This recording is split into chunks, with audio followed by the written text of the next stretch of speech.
आज भी हिंदू धर्म में होली की पूजन 2 बार होती है।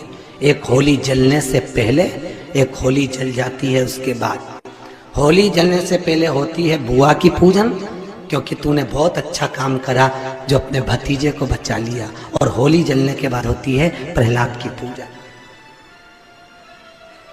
होती कि नहीं होती होली? और होली क्यों कहा तुमने? होली का कारण क्या? होली नाम कैसे पड़ा? उसका कारण है ये राक्षस कुल में जन्म लेने के बाद भी मरते मरते अच्छा काम करके भगवान की होली इसलिए हमारे यहां मनाई होली। पर मंगरूल नाथ वालों, तुमने उसकी बहन का नाम धर दिया हो, बड़ा गजब करा। क्या नाम था? ढूंढा। प्रहलाद की जो बुआ थी, उसने, दुनिया के लोगों ने कहानी गलत गढ़ दी, पूरी कहानी गलत बताई है। अगर दुनिया के लोग सही कहानी बताते तो भतीजा और बुआ का संबंध खराब नहीं होता। कहानी गलत थी ना। लोगों ने कहा, हिरण्यकशिपु ने अपनी बहन से कहा, बहन तू अपने भतीजे को गोदी में रखकर बैठ जा और चादर ओढ़कर बैठ जाना, तू बच जाएगी, तेरा भतीजा जल जाएगा। तो बुआ भतीजे को जलाने के लिए गोदी में लेकर बैठी। बोलो सही है कि गलत है? लोगों ने कहानी गलत बताई। होली का लोगों ने कहा उसने अपने भतीजे को जलाया। पहले तो होलिका का नाम तो निकालो कि होलिका का नाम क्या है। कथा वालों ने कह दिया हिरण्यकशिपु की बहन थी होलिका, वो अपने भतीजी प्रहलाद को गोदी में लेकर बैठ गई। वो प्रहलाद को हाथी के पांव के नीचे डाला, खोलते तेल में डाला, अग्नि में डाला, इसमें डाला, उसमें डाला, नहीं मरा। आखिरी में अपनी बहन से कहा होलिका तो अपने भतीजे को गोदी में लेकर बैठ जा। पहले उस होलिका का असली नाम तो लाओ, जिस होलिका का नाम विष्णु पुराण में ढूंढा लिखा है। क्या नाम लिखा है? ढूंढा। होलिका का असली नाम लिखा है विष्णु पुराण में ढूंढा। इसलिए आज भी होली में लकड़ी नहीं जलाई जाती, मोटे मोटे ढूंढ जलाए जाते हैं, क्योंकि उसका नाम ढूंढा है। और ढूंढा बैठी अग्नि में, भतीजे को गोदी में लेकर बैठ गई। उसके पास में एक ब्रह्मा जी की चादर थी, जिसको ओढ़ कर बैठ जाती थी तो आगी में जल नहीं सकती थी। ढूंढा ने देखा चारों तरफ से आगी लग गई, मेरा भतीजा जल जाएगा। तो बुआ को लगा मेरा भतीजा जल जाएगा। बुआ वो होती है जो दुआ देती है, बुआ कभी बद्दुआ नहीं देती है। और ढूंढा ने अपनी चादर को उतारा, आगी चारों तरफ से लग गई। बुआ को लगा मेरा भतीजा जल जाएगा, तो अपनी चादर उतार कर अपने भतीजे पे डाल दी और बुआ खुद जल गई, पर अपने भतीजे को नहीं जलने दिया। ये कथा है, पर लोगों ने उसको पूरी पलट दिया, पूरा पलट दिया। बुआ कब जलाई अपने भतीजे को? आप में से इतनी सारी बुआ बैठी हैं, कभी अपने भतीजे को अपशब्द कहा? कभी अपने भतीजे को श्राप दिया?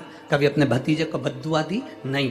जब भी बोलती हो मेरा भतीजा खूब फले फूले, भगवान कृपा करे मेरे भाई जैसा नाम कमाए, मेरा भैया कितना नाम कमाता वैसा मेरा भतीजा नाम कमाए, तो भतीजे को चाहिए जब बुआ घर में आए तो अपने मम्मी पापा से कहना, पापा मम्मी 2 साड़ी देना, क्योंकि अब मेरी नौकरी लग गई है, मैं कमाने लगा हूं, मैं कमा रहा हूं, इसलिए मम्मी एक काम करना, 1 साड़ी पापा देंगे अपनी बहन को और 1 मैं दूंगा अपनी बुआ को। तो मम्मी कहेगी तू अपनी बहन को देना, बुआ को क्यों दे रहा है? तो कह देना अगर आज मैं दूंगा तो उसके भी भतीजे उसको देंगे। ये हमारे यहां क्रम चालू होना चाहिए।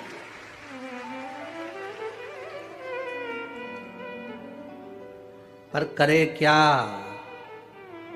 4 भाई 1 साड़ी, बहन को जब देते हैं पैक करके, पूरी पैकिंग,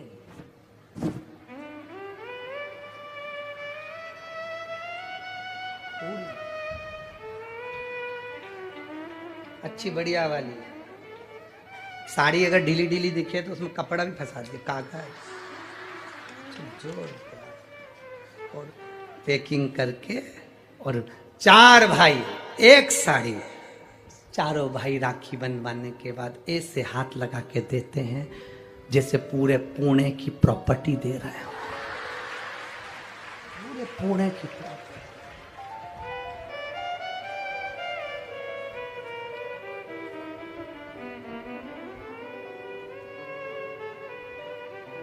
अब किसी ने पूछा कि क्यों रे चारों भाइयों ने मिलके एक साड़ी दी। अभी हम एक ही तो घर में रहते हैं, सब एक हैं।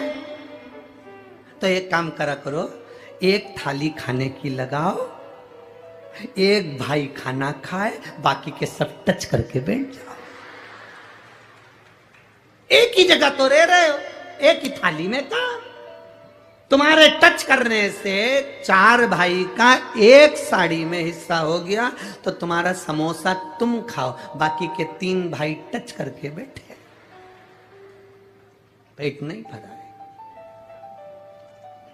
अपने को क्या करना, अपन तो अपनी साड़ी ओढ़ो दादा, अब करो क्या उसको, चित्त क्या,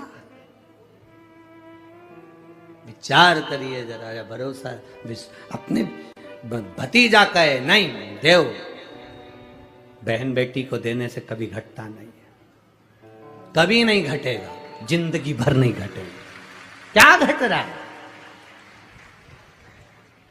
शिव को दिया कभी नहीं घटता, संत को दिया कभी नहीं घटता, और बहन बेटी को दिया, गौ माता को दिया, कभी नहीं घटता, कभी नहीं घटता।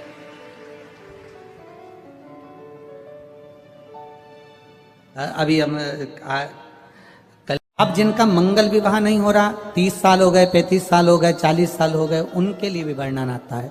एक बेलपत्र, एक शमी पत्र, और महाराज वही आंकड़े का पुष्प 5 अपने हाथ में लेकर, बेलपत्री का वृक्ष जो होता है, उस वृक्ष के नीचे उसको रखकर शंकर भगवान के मूल मंत्र का स्मरण करते हुए, चाहे तो आप पंचाक्षर करें, चाहे आप षडाक्षर करें, चाहे आप श्री शिवाय नमस्तुभ्यम करें, केवल जो जल का पात्र है, वो जल के पात्र से 5 बार जल समर्पित कर कर, बेलपत्री के वृक्ष की 7 परिक्रमा कर कर, बाबा से प्रार्थना कर कर, उस पत्ती पुष्प को लेकर वापिस सजाएं, पूजन वाली जगह पर उसको रख दीजिए, और बाबा कृपा करेगा, जितना जल्दी होगा उतना मंगल विवाह आपका पक्का कराएगा, ये निश्चित है।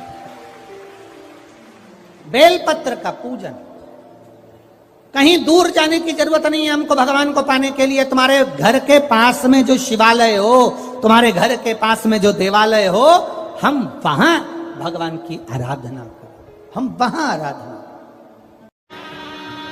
2 दिन और अपने मायके में रहना है, और बाबुल का ये घर रहना 2 दिन का ठिकाना है।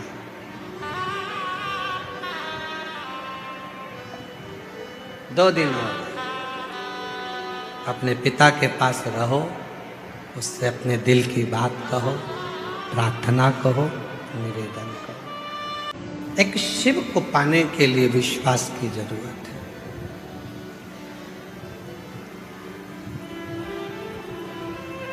भगवान नारायण ने बराह रूप धारण करते समय अपने दंत बनाने के लिए शिव के 2 हाथ ले लिए थे।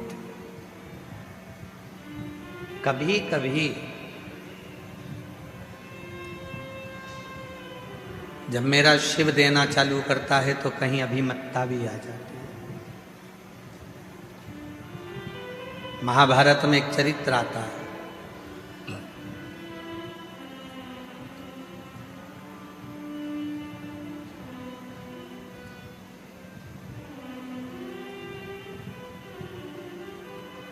कि भगवान कृष्ण ने पांडवों को शिव की पूजन बताई।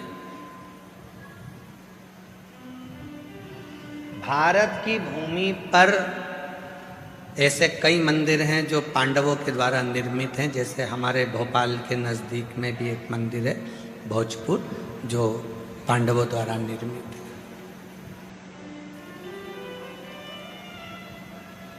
ऐसे हमारे इंदौर के पास में एक मंदिर है पांडव द्वारा निर्मित है।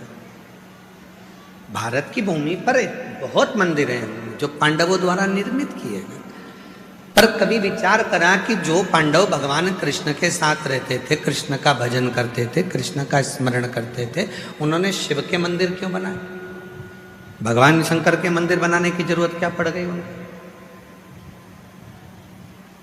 शिव मंदिर का निर्माण क्यों करा उन्होंने? कभी ऐसा विचार अपने मन में आया? कभी अपने भीतर ये विचार उत्पन्न किया? उसका एक प्रसंग है कि पांडवों को भगवान कृष्ण कह रहे हैं कि तुम शिव की भक्ति करो, शिव का भजन करो, शिव का स्मरण करो। भगवान कृष्ण ने यह नहीं कहा कि मेरा करो या और किसी का करो, तुम तो शिव का।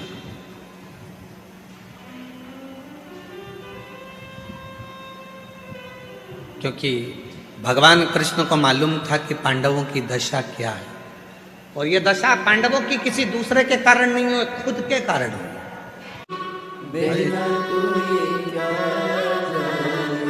शिव तत्व है, भैया पे क्या बीत रही, बहना तू ये क्या जाने, और कलेजे के टुकड़े को रो रो के भुलाना रे। 2 दिन का ठिकाना है, अपने पिता के घर में हो, बाबुल के घर में, उस बाप से 2 क्षण बैठ कर बात करो, उस पापा के गले लगकर एक कंकर को हाथ में उठाकर उस शंकर को अपने हृदय से लगाकर अपने पिता से बात करो। जो दुख है, जो तकलीफ है, जो कष्ट है, उस कंकर शंकर से कहो। भूल मत जाना बाबा, फिर बुलाना, अकेली मत छोड़ना, तेरे भरोसे आई, तू मुझे निभाना। दुनिया मुझे समझ नहीं पाई है, पर तू समझ जा। सबको देखती हूं, कोई कुछ बांटता है, कोई कुछ बांटता है, मेरा भी दिल करता है जिस दिन तू मुझे देगा तो मैं भी आकर भंडारा भराऊंगी। मैं भी बहुत दूर से आई हूं पापा, 2 दिन बाद चली जाऊंगी, तू निभाना, खाली मत भेजना। बेटी जब बाप के घर से खाली जाती है तो ससुराल वाले ताने देते हैं, और कुबरेश्वर धाम आने वाला जब खाली जाता है तो लोग सियोर वाले महाराज को ताना देते हैं, तो निभाना, दरबार से खाली मत भेजना।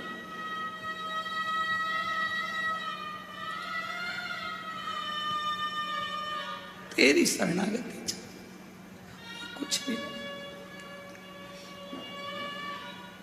बहुत दूर से आई हूं मेरे बाबा, मैंने सुना है 12 ज्योतिर्लिंग के मध्य में तू रहता है। इस भूमि का कंकर संकर हो जाता है जब तू सुनता है। यहां से जाऊं तो कोई ताना ना दे, कोई कहे ना कि वहां जाती थी, जल चढ़ाती थी। शिव ने क्या दिया तुझको? तो छाती ठोक कर कब, वही तो देता है हर पल साथ, वरना कौन है मेरे साथ? वो निभा रहा है। 2 दिन है, हम रोज कहते हैं कि किसी के पास बैठकर व्यर्थ बात मत करो, उसके पास बैठो, सुनेगा, जो बोलोगे वो करेगा। ब्रह्मा ब्रह्मलोक में है, विष्णु वैकुंठ लोक में है, पर मेरा शंकर कुबरेश्वर धाम पर हर पल है, हर क्षण है। उसको महसूस करो, वो मिलेगा। जिस दिन तुम महसूस करना प्रारंभ कर दोगे कि कंकर शंकर है, उस दिन तुम्हारी जिंदगी संवर जाएगी। इन निगाहों ने, इस शरीर ने, भले छोटा है इस शरीर, पर 30 साल के इतिहास में देखा है, जिसने कुबरेश्वर धाम की निंदा करी, बुराई करी, शिव की निंदा, पुराण की निंदा, शिव भक्त की निंदा करी, कहीं उसके परिवार में कोई ना कोई दुख तकलीफ में फंसा पड़ा है, वो आते हैं रोते हैं, महाराज निकल गया मुख से, क्षमा करवा दीजिए एक बार। हम नहीं कहते, हम कभी बद्दुआ नहीं देते, हम कभी अपशब्द नहीं कहते। ये व्यासपीठ अपशब्द और बद्दुआ के लिए नहीं है, ये व्यासपीठ केवल शिव की चर्चा के लिए।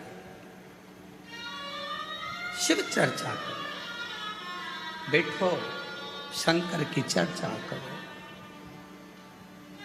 शिव चर्चा।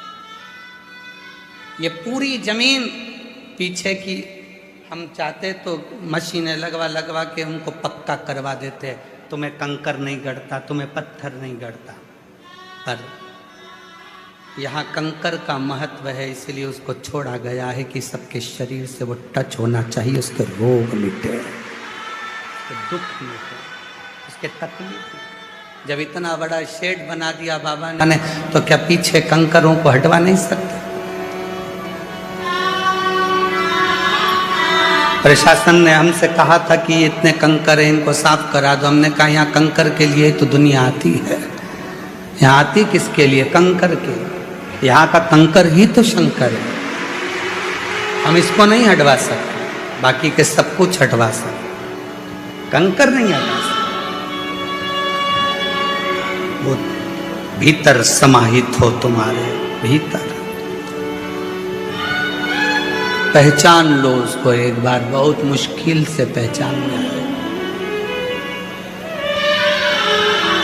दिखावा, आडंबर, ढोंग, ढकोसला आज के लोगों को बहुत भाता है, पर सच्चा संत, सच्चा गुरु और सच्ची शिव भक्ति किसी को समझ नहीं आती, उसमें कुछ ना कुछ खोट नजर आता। समझ गए तो जिंदगी सार्थक हो गई। कित्तों को दिया, कित्तों को।